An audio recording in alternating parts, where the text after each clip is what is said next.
പ്രിയപ്പെട്ടവരെ, നമസ്തേ. ഇന്ത്യ എന്ന രാജ്യത്തിൻ്റെ പേര് പറഞ്ഞു കേൾക്കുന്ന ഏതൊരാളുടെ മനസ്സിലേക്കും ആദ്യം ഓടിയെത്തുന്നത് വിദൂരതയിലേക്ക് അതിർത്തികൾ പടർത്തി നിൽക്കുന്ന പാടങ്ങളുടെ ചിത്രമായിരിക്കും. കണ്ണുകുഴിഞ്ഞ, എല്ലുന്തി, ദൈന്യത നിറഞ്ഞ മുഖഭാവത്തോടെ ആ പാടത്ത് പണിയെടുക്കുന്ന കർഷകനും അവനോടൊപ്പം തന്നെ മെലിഞ്ഞുണങ്ങിയ കാളകളും ചാണകവരളി പതിപ്പിച്ച മതിലുകൾക്കുള്ളിലെ കുടിലുകളും ചേർന്ന സമ്മിശ്രമായ ഒരു ചിത്രം. സിന്ധു നദീതട സംസ്കാരത്തിൻ്റെ കാർഷിക പാരമ്പര്യം മുതൽ ഇന്ന് ഹൈടെക് ഫാമിംഗ് വരെ കൃഷി തന്നെയാണ് ഭാരതം എന്ന രാജ്യത്തിൻ്റെ മുഖമുദ്ര. കേന്ദ്ര കൃഷി മന്ത്രാലയത്തിൽ ജോയിൻറ്റ് സെക്രട്ടറിയായി ജോലി നോക്കുമ്പോഴാണ് ഭാരതത്തിൻ്റെ കാർഷിക രംഗം ഞാൻ അടുത്തറിഞ്ഞത്. ആ അനുഭവത്തിൻ്റെ വെളിച്ചത്തിലാണ് ഞാൻ ഇന്ന് നിങ്ങളോട് സംസാരിക്കുന്നത്. കാർഷിക രംഗം നേരിടുന്ന എല്ലാ പ്രശ്നങ്ങളും വിശദമായി വിശകലനം ചെയ്യാൻ ഞാൻ ഒരുമ്പെടുന്നില്ല. ഈ മേഖലയുടെ മാറ്റുരയ്ക്കുന്ന രണ്ട് പ്രധാനപ്പെട്ട ഘടകങ്ങളുണ്ട് എന്നുള്ളത് ഓർമ്മിക്കണം. ഒന്ന്, ഉൽപാദനക്ഷമത, പ്രൊഡക്ടിവിറ്റി. രണ്ട്, സുസ്ഥിരത, സസ്റ്റൈനബിലിറ്റി. ഇതിന് പ്രതികൂലമാകുന്ന വസ്തുതകൾ എന്തൊക്കെയാണ് എന്ന് ആദ്യമേ നമുക്കൊന്ന് നോക്കാം. ഒന്ന്, ഫ്രാഗ്മെൻറ്റഡ് ലാൻഡ് ഹോൾഡിങ്സ്. 2 ഹെക്ടറിൽ താഴെ മാത്രം വിസ്തൃതിയുള്ള വിഘടിച്ച കൃഷിസ്ഥലങ്ങളാണ് മിക്ക കർഷകർക്കുമുള്ളത്. കൂടുതൽ വലിയ പരിമാണങ്ങൾ ഉപയോഗിച്ച് നേടുന്ന ആനുപാതിക ലാഭങ്ങൾ, അതിന് എക്കണോമിക്സിലെ ഇക്കോണമീസ് ഓഫ് സ്കെയിൽ എന്ന് പറയും, അത് ഇല്ലാതാക്കും. ഒപ്പം കാര്യക്ഷമതയും നശിക്കും. 2, ക്ലൈമറ്റ് ചേഞ്ച്, കാലാവസ്ഥാ വ്യതിയാനം. അത് മൺസൂൺ പാറ്റേൺസിൽ വരുന്ന മാറ്റങ്ങൾ, ഉയരുന്ന താപനില, ഇതെല്ലാം കൃഷി നാശം ഉണ്ടാക്കുന്നു, അല്ലെങ്കിൽ കൃഷിക്ക് പ്രതികൂലമായി ഭവിക്കുന്നു. 3, വാട്ടർ സ്കേഴ്സിറ്റി, ജലദൗർലഭ്യം. ഭൂഗർഭജലത്തിൻ്റെ അമിതമായ ഉപഭോഗവും ജലസേചന സൗകര്യങ്ങളുടെ അഭാവവും കാര്യക്ഷമതയെ ദോഷമായി ബാധിക്കുന്ന ഘടകങ്ങളാണ്.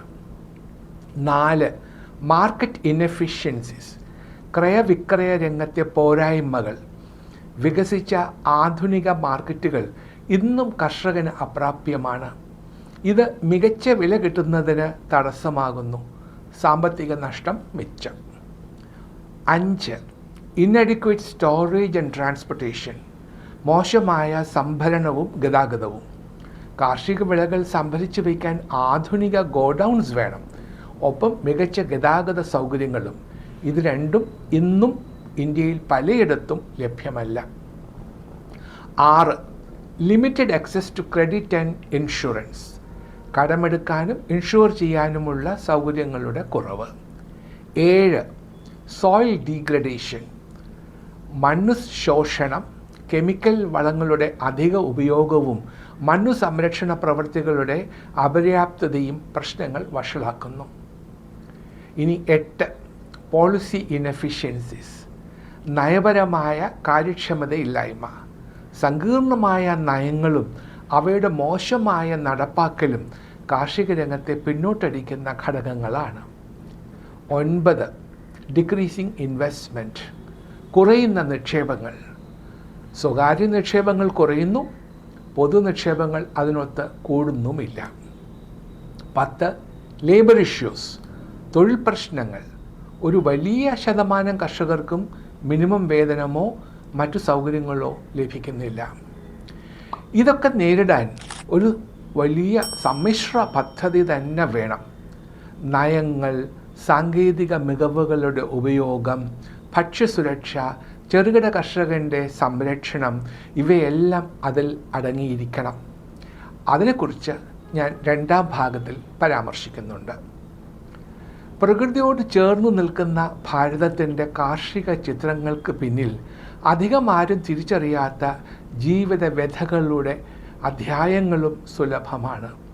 അന്നദാതാവായ ഒരു കർഷകൻ്റെ ആത്മഹത്യ, ആ സമൂഹത്തിന് ഏൽക്കുന്ന ഏറ്റവും വലിയ മുറിപ്പാടാണ്. ആ ചിന്തയിൽ നിന്നും ഒരു സാധാരണ സ്വയം ഹത്യ മാത്രമായി ഇന്ന് അത് ചുരുങ്ങിയിരിക്കുന്നു. ഈ പശ്ചാത്തലത്തിൽ വേണം കർഷക ആത്മഹത്യകളെയും അവയെ ചൂഴ്ന്നു നിൽക്കുന്ന മറ്റ് ജീവിത പ്രശ്നങ്ങളെയും കുറിച്ച് നാം ചർച്ച ചെയ്യേണ്ടത്. നമ്മുടെ നാട്ടിലെ ഓരോ കർഷകനും അവൻ്റെ ഒരു ദിനം ആരംഭിക്കുന്നത് വറുതിയില്ലാത്ത സമർത്ഥമായ വിളവിൻ്റെ നാളുകളെ സ്വപ്നം കണ്ടുകൊണ്ടാണ്. എന്നാൽ കണക്കുകൾ സൂചിപ്പിക്കുന്നത് ആ പ്രതീക്ഷയൊക്കെ നശിച്ച ഒരു സമൂഹമായി കർഷകർ മാറിയിരിക്കുന്നു എന്നുള്ളതാണ്. Ministry of agriculture and farmers welfare സ്റ്റേറ്റ്സിൻ്റെ 2023-24 സാമ്പത്തിക വർഷത്തെ കണക്കുകൾ പ്രകാരം 40% കർഷകരും അനിശ്ചിതത്വത്തിൻ്റെ നടുവിലാണ് ജീവിതം മുന്നോട്ട് കൊണ്ടുപോകുന്നത്. ഭാരതത്തിലെ കർഷകരിൽ 60% പേരും മൺസൂൺ മഴയെ ആശ്രയിച്ച് കൃഷി ചെയ്യുന്നവരാണ് എന്നുള്ളത് എല്ലാവർക്കും അറിയാവുന്ന കാര്യമാണ്. കൃത്യമായ ജലസേചന സംവിധാനങ്ങളുടെ അഭാവമുള്ള പഞ്ചാബ്, ഹരിയാന, രാജസ്ഥാൻ, തമിഴ്നാട് തുടങ്ങിയ സംസ്ഥാനങ്ങളിലെല്ലാം മൺസൂൺ മഴയാണ് കൃഷിക്കായി അവർ ആശ്രയിക്കുന്നത്. പെരുമഴ പെയ്ത്തും വരൾച്ചയും ഒരുപോലെ കാർഷിക ഉൽപ്പാദനത്തിനെ ബാധിക്കുന്ന അവസ്ഥയാണ് നിലവിലുള്ളത്. ഒരു കാലഘട്ടത്തിൽ അനുഗ്രഹമായിരുന്ന മഴ ഇന്ന് കർഷകൻ്റെ പ്രതീക്ഷകളെ ഒറ്റയടിക്ക് നശിപ്പിച്ചു കളയുന്ന സംഹാരമൂർത്തിയായി മാറുന്ന കാഴ്ചയും നാം അനവധി തവണ കണ്ടതാണ്. 2017 മുതൽ 19 വരെയുള്ള കാലഘട്ടത്തിൽ 18 മില്യൺ ഹെക്ടർ പ്രദേശത്തെ കൃഷിയാണ് പ്രളയവും പെരുമഴയും മൂലം നശിച്ചുപോയത്. കാർഷിക ഉൽപ്പാദനത്തിനു വേണ്ടി പൂർണ്ണമായും ആശ്രയിച്ചിരുന്ന മഴ ഒരു തവണ വിനാശകാരിയായി മാറി വിളകളെ ആകെ നശിപ്പിക്കുമെങ്കിൽ അടുത്ത തവണ നീണ്ട വരൾച്ചയാണ് കർഷകരെ ദുരിതത്തിലാഴ്ത്തുന്നത്. മുൻപെങ്ങുമില്ലാത്ത വിധത്തിൽ കാലാവസ്ഥ പ്രവചനാതീതമായി മാറിയിരിക്കുന്നു. അധ്വാനത്തിന് ഉറപ്പായും ഫലം കിട്ടും എന്ന അവസ്ഥയിൽ നിന്ന് കൃഷി എന്നത് ഒരു ഞാണിന്മേൽ കളിയായി തീർന്നിരിക്കുന്നു. ഒരു രാത്രി ഇരുണ്ടു വെളുക്കുമ്പോൾ അത്രയും നാൾ അധ്വാനിച്ചത് മുഴുവൻ പെരുമഴ പെയ്ത്തിൽ ഒലിച്ചു പോകുന്നത് കണ്ടു നിൽക്കുന്ന കർഷകന് മറ്റൊരു ദുരിതം കൂടെ ബാക്കിയുണ്ട്. വിത്തിനും വളത്തിനും എന്ന് വേണ്ട ദൈനംദിന കർമ്മങ്ങൾക്കടക്കം കടമെടുത്ത് മുന്നോട്ട് പോകുന്നവരാണ് ഭാരതീയ കർഷകരിൽ ഭൂരിഭാഗവും. വിളനഷ്ടം ഇവരെ തീരാക്കടത്തിലേക്കും അതിഭീമമായ ബാധ്യതകളിലേക്കും കൊണ്ടുചെന്നെത്തിക്കുന്നു. ബാങ്കുകളും പൊതുമേഖലാ സ്ഥാപനങ്ങളും എന്ന് വേണ്ട സ്വകാര്യ വ്യക്തികളടക്കം ഏവരും വാങ്ങിയ പണത്തിനും പലിശയ്ക്കും വേണ്ടി കർഷകനെ വീർപ്പുമുട്ടിക്കും. ജീവിതത്തിൽ ഒരിക്കലും കരകയറാൻ സാധിക്കാത്ത കടക്കണിയിലേക്കാണ് ഈ അവസ്ഥ ഒരു കർഷകനെ കൊണ്ട് ചെന്നെത്തിക്കുന്നത്. വാങ്ങിയ കടം വീട്ടുവാനും തൊട്ടടുത്ത വർഷം പ്രതീക്ഷയോടെ വിളയിറക്കുവാനും വേണ്ടി ഭീമമായ പലിശയ്ക്ക് കടം വാങ്ങുന്ന കർഷകനെ കാത്തിരിക്കുന്നത് വീണ്ടും ഒരു പ്രകൃതി ദുരന്തമോ പെരുമഴ പെയ്ത്തോ ആയിരിക്കാം. അങ്ങനെയാണെങ്കിൽ ആത്മഹത്യ അല്ലാതെ മറ്റൊന്നും തന്നെ ആ മനുഷ്യൻ്റെ മുൻപിൽ ഉണ്ടാവില്ല. ആത്മഹത്യ ചെയ്യാൻ ധൈര്യം പോരാത്ത മനുഷ്യർ മാനസിക നില തെറ്റുന്ന അവസ്ഥയിലേക്ക് എത്തുന്നതും സ്വാഭാവികമാണ്. നിശബ്ദമായി നഷ്ടങ്ങളും വേദനകളും മാനസിക പീഡയും അപമാനവും സഹിക്കുന്ന കർഷകർ ജീവിതത്തിൻ്റെ ഏതെങ്കിലും ഒരു ഘട്ടത്തിൽ മനോരോഗികളായി മാറിപ്പോകുന്നത് തികച്ചും സ്വാഭാവികമല്ലേ? കാലാവസ്ഥാ മാറ്റം എന്നത് ഒരു സാധാരണ ഭാരതീയനെ സംബന്ധിച്ച് ചൂട് കൂടുന്നതും മഴ ലഭിക്കാതെ വരുന്നതുമൊക്കെയാണ്. എന്നാൽ കാലാവസ്ഥാ വ്യതിയാനത്തിൻ്റെ ഏറ്റവും ക്രൂരമായ വേട്ട നടക്കുന്നത് ഭാരതത്തിലെ കൃഷിപ്പാടങ്ങളിലാണ്. ഞാൻ നേരത്തെ സൂചിപ്പിച്ചതുപോലെ ഒരു പകിടകളിയാണ് ഇന്ന് ഭാരതത്തിലെ കൃഷി. മഴ ലഭിച്ചാൽ ലാഭം, ലഭിച്ചില്ലെങ്കിൽ ജീവിതാന്ത്യം എന്ന അവസ്ഥ, വരൾച്ചയില്ലെങ്കിൽ വിജയം, വരണ്ടുണങ്ങിയ പാടമാണെങ്കിൽ വലിയ കടത്തിൻ്റെ കെണി.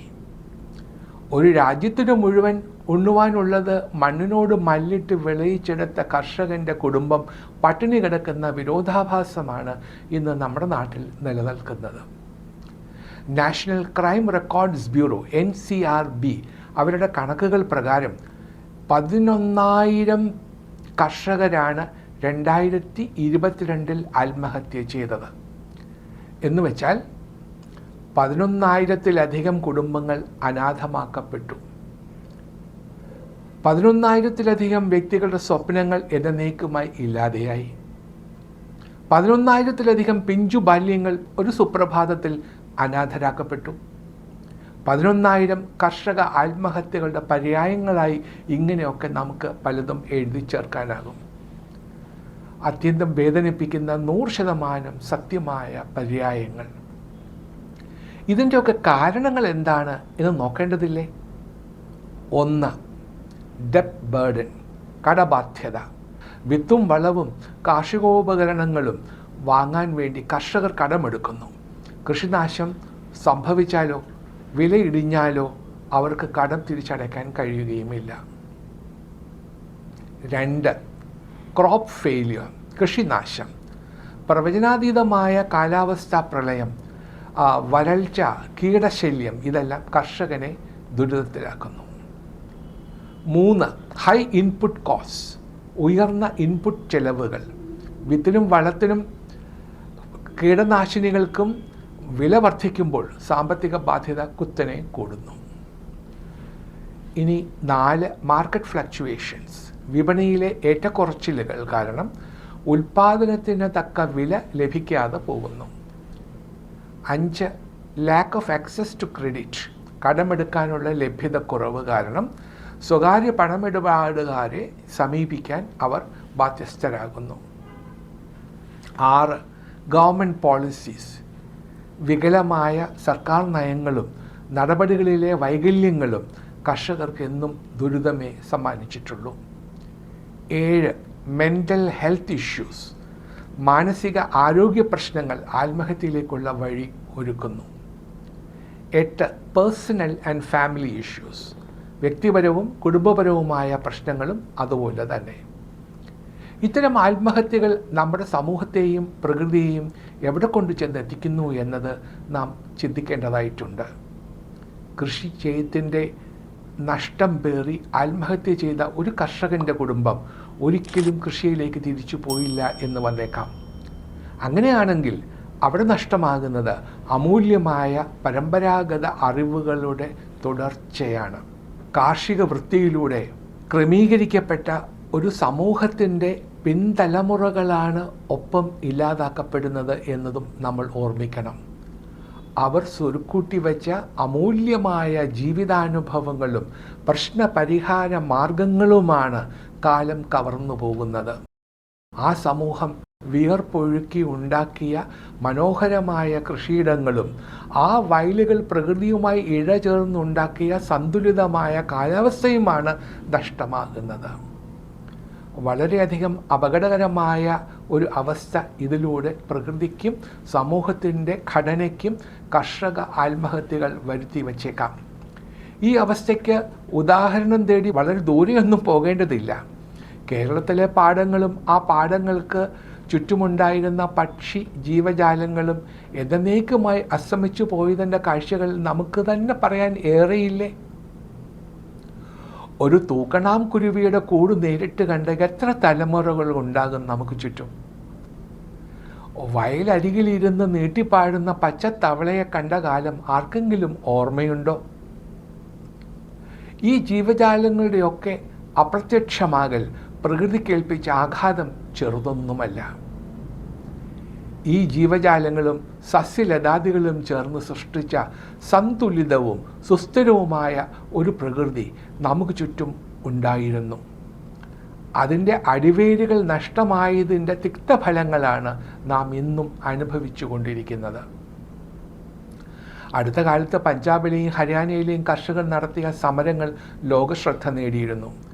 ഈ സമരത്തിലേക്ക് കർഷകരെ നയിച്ച കാരണങ്ങൾ ഒന്ന് പരാമർശിക്കാതെ പോകുന്നത് ശരിയാകും എന്ന് എനിക്ക് തോന്നുന്നില്ല.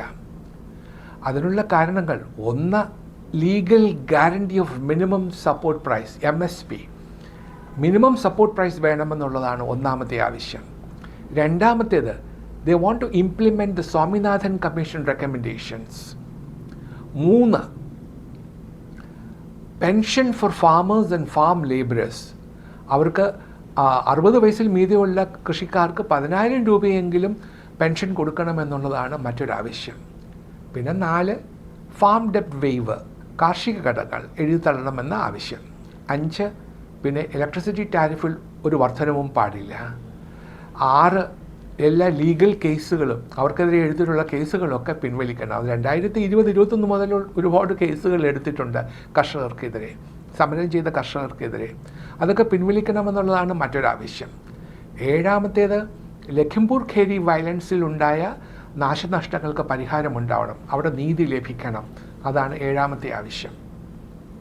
8, 2013 ലാൻഡ് അക്വിസിഷൻ ആക്ട് അത് വീണ്ടും കൊണ്ടുവരണം. സർക്കാർ സംവിധാനങ്ങൾ ഈ പ്രശ്നപരിഹാരത്തിന് പരമാവധി ശ്രമിക്കുന്നുണ്ട് എന്ന് പറയാതിരിക്കാൻ വയ്യ. പക്ഷേ എന്തോ അതൊന്നും തന്നെ പൂർണ്ണമായും ഏശുന്നില്ല. ഉദ്യോഗസ്ഥ ദുഷ്പ്രഭുത്വത്തിൻ്റെ ചുവപ്പ് നാടുകളിൽ കുരുങ്ങി ഒരുപാട് ജീവിതങ്ങൾ അവസാനിച്ചു പോകുന്ന അവസ്ഥ ഇന്നും അതേപടി നിലനിൽക്കുന്നു. കർഷകരുടെ അഭിപ്രായം അനുസരിച്ച് ഉണ്ടായിരുന്ന അവകാശങ്ങളും അവസരങ്ങളും കുത്തക കമ്പനികൾക്ക് തീറെ എഴുതി കൊടുക്കുന്ന സാഹചര്യമാണ് നിലനിൽക്കുന്നത്. അഭിപ്രായങ്ങൾ പലതരത്തിലുണ്ടാകാം. വസ്തുതകൾ നിരത്തി പറയുന്ന അഭിപ്രായങ്ങൾക്ക് നാം ചെവി കൊടുക്കുക തന്നെ വേണം. കർഷകർ പറയുന്നതിൽ വസ്തുതയുണ്ടെങ്കിൽ ഏത് ഭരണകൂടമായാലും അവർക്കൊപ്പം നിൽക്കുക തന്നെ വേണം. നിൽക്കും എന്നാണ് എൻ്റെ വ്യക്തിപരമായ പ്രതീക്ഷ. അടുത്ത ആഴ്ച നമുക്ക് വീണ്ടും കാണാം.